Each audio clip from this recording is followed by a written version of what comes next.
Hello વિદ્યાર્થી મિત્રો, ધોરણ 12 વિષય ભૌતિક વિજ્ઞાન પ્રકરણ નંબર 9 કિરણ પ્રકાશશાસ્ત્રના બીજા લેક્ચરમાં આપનું સ્વાગત છે. As we discussed, we know all the properties of the image formed by a plane mirror. Image height equals object height and image distance equals the object distance. So we can cheat here. We first draw the image and then we draw the light rays and produce them backwards to match the image. We take two rays from each point on the object because you need a minimum of two rays to obtain a point on the image.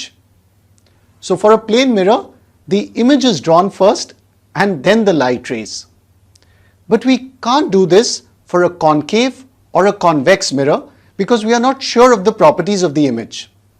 We must use the light rays and the light ray rules for obtaining an image for spherical mirrors. Let's start with the concave mirror.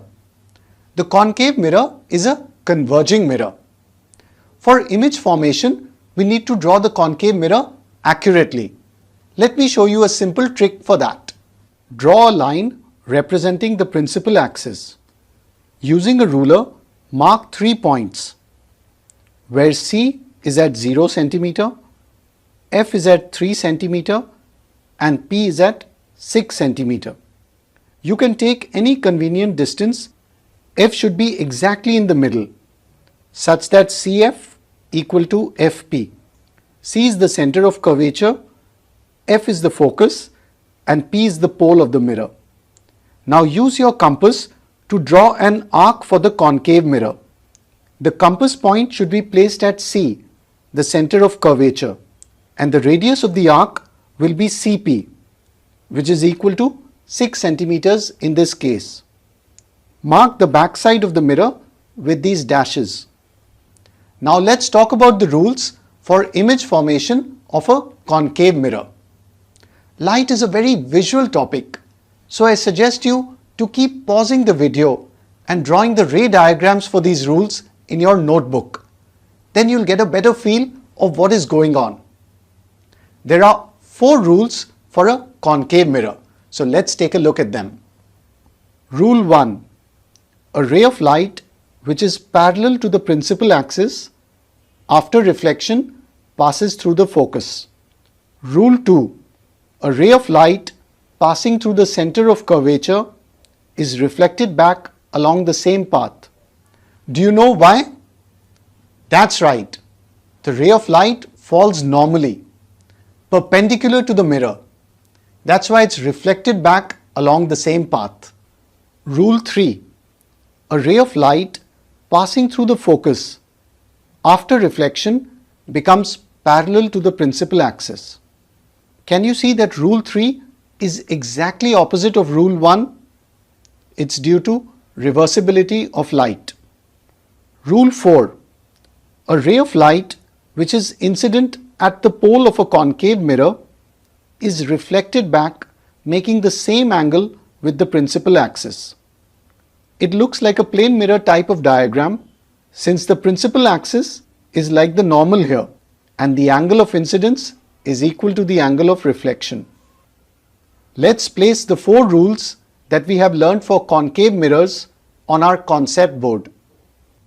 Remember, when drawing an image, you need 2 rays from a point on the object.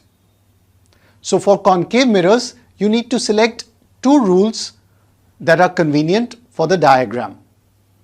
Now an important note here is, avoid using the 4th rule unless really necessary, because it's hard to measure angles accurately with your protractor. So it can lead to inaccuracies in the diagram. So basically you need to use 2 out of the first 3 rules for concave mirrors. Now I'm going to be the object and I'll go and stand in front of the concave mirror and you need to find my image. So are you ready? Let's try it out. Here I am on the principal axis. I'm far away from the concave mirror. I'm going to walk towards the mirror and stand on different places on the principal axis. And you'll see that the image will change based on my location. So let's start with case 1. I'm beyond C, the center of curvature. You need to consider the rays from the top of the object. So from my head. And remember, we need to take 2 out of the first 3 rules. So let's use rule 1. For the ray that is parallel to the principal axis, after reflection, it passes through the focus. And for the second ray, we can use rule 2. So the ray passing through the center of curvature gets reflected back along the same path. Now what does the intersection of these 2 reflected rays represent? That's right, it's the image, and it's the image of my head, because we started with the rays from the top of the object.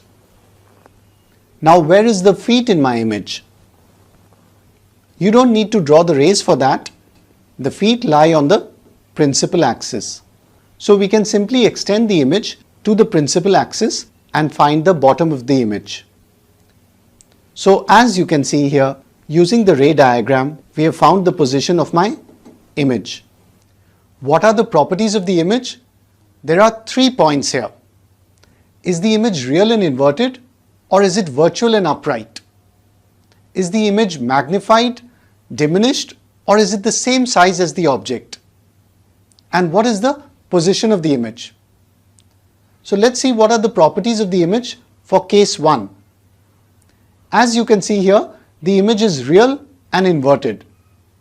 It's real because it's formed by the real intersection of light rays. And it's upside down.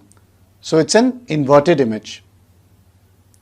As you can see, the image is diminished because it's smaller than the size of the object. And the position of the image is, it's located between the center of curvature and the focus. You'll find similar diagrams in your textbook. Of course, I won't be the object there.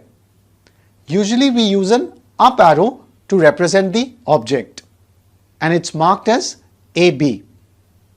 And the image is also going to be an arrow and marked as A dash B dash. Here the arrow of the image is inverted since it's an inverted image. Now let me walk closer to the mirror. I'm going to stand at C, the center of curvature, for our case 2. Once again, let's draw the rays from the top of the object. We need to use 2 rules from the first 3 rules. So for our first ray, let's use rule 1. The ray that is parallel to the principal axis after reflection passes through the focus.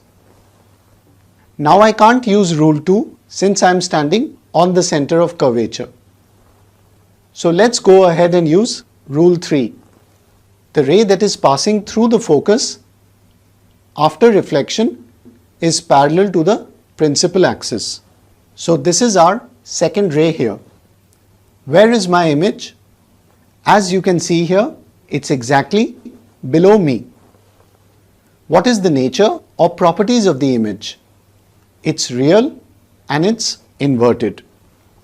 It's the same size as the object, so the same height as me, and its position is at the center of curvature. If you try drawing the ray diagram for this case 2, where the object is at the center of curvature, you might find that you're not getting the image exactly at the center of curvature. Now this can happen if the focus F is not exactly between P and C, or if the rays are not drawn very accurately. So to avoid such errors, an important exam tip is to use the cheating trick, just like we did in plane mirrors. So you first draw the inverted image at the center of curvature, and the image height is equal to the object height, and then you draw the rays. So then you'll get the image accurately. Now I'm going to move closer to the mirror. So this is our case 3, where the object is between the center of curvature and the focus. I would like you to pause the video here and find the image yourself using a ray diagram. Also write down the properties of the image formed. So what is the nature of the image you got? That's right. The correct answer is it's a real and inverted image that's magnified. So this is the ray diagram, and as you can see, the position of the image is beyond the center of curvature. Now I'll move ahead and I'm going to stand at the focus of the concave mirror. Again, let's use 2 rules out of 3. As you can see, this is an interesting case because the reflected rays are parallel. The reflected rays never meet. So our image is formed really far away at infinity. The image is real and inverted, and it's highly magnified. Now let's look at the last case where I move really close to the mirror. The object, that is me, is between the pole and the focus here. Now let's use rule 1 and rule 2 to draw the light rays from the top of the object. And as you can see here, the reflected rays are divergent. So let's produce them backwards to obtain our image. Wow! Can you see? I'm magnified here. So what are the properties of the image? The image is virtual and erect. It's magnified, and as you can see, it's formed behind the mirror.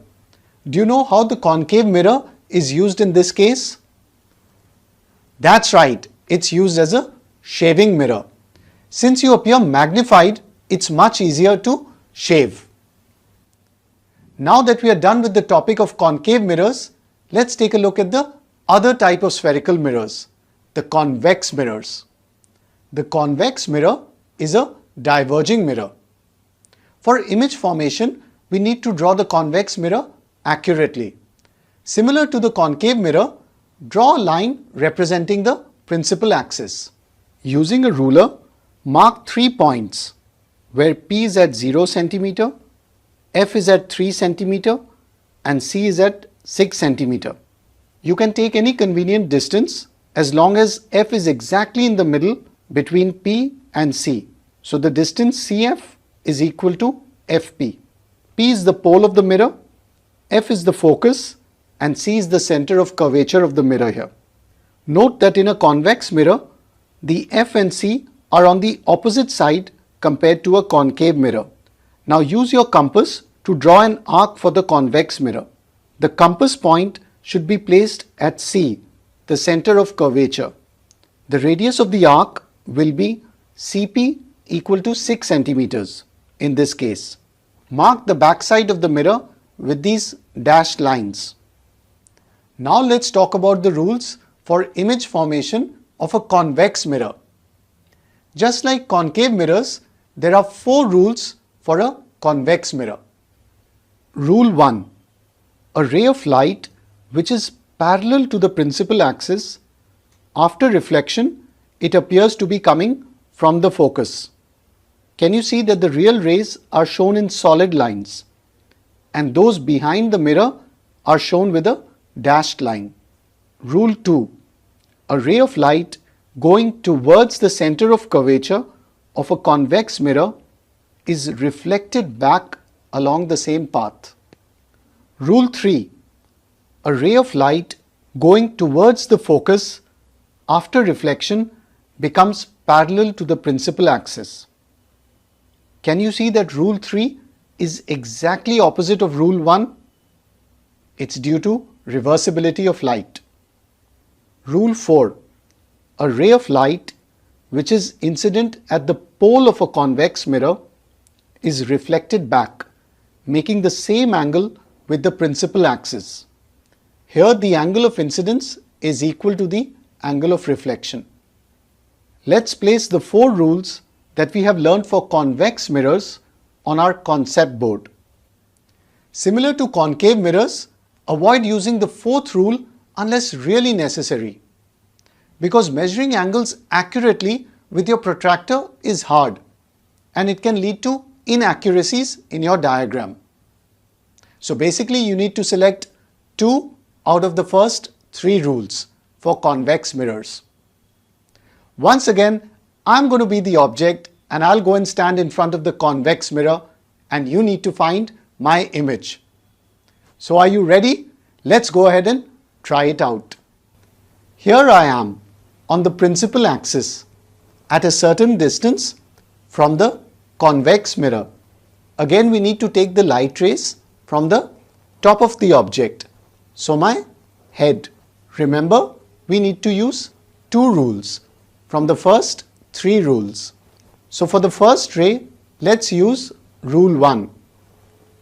The light ray that is parallel to the principal axis after reflection appears to be coming from the focus. And for the second ray, let's use rule 2. The light ray which is going towards the center of curvature gets reflected back along the same path. Now where do these 2 reflected rays meet? The reflected rays are divergent here, so we need to produce them backwards. And the point where they meet is the position of the image of my head, since we considered the rays from the top of the object. Now where are the feet in my image? That's right, on the principal axis. So we simply need to extend the image down to the principal axis and we get the bottom of the image. So you don't need to draw rays for that. And as you can see from this ray diagram, we have found the position of my image. What are the properties of the image formed here? The image is virtual and upright. It's virtual because it's formed by the reflected rays extended backwards. The image is diminished, and as you can see, it's formed behind the mirror. Now let me walk closer to the convex mirror. Again, we are going to use 2 out of the 3 rules to obtain our image. And as you can see, the image formed has similar properties. It's virtual and erect, it's diminished, and it's formed behind the mirror. Remember, the concave mirror had so many different cases, but the convex mirror is the easy one in the syllabus because it doesn't matter where you stand in front of the mirror, the image properties are always going to be the same. It's going to be virtual and erect, diminished, and the image will be formed behind the mirror. Have you noticed the convex mirrors used at the intersection of roads? What is the nature of the image produced in the convex mirror? That's right, it's always virtual, upright, and diminished. Imagine if that convex mirror gave an inverted image, then the driver would get all confused and an accident may happen. So the convex mirror always produces a virtual, upright, and diminished image.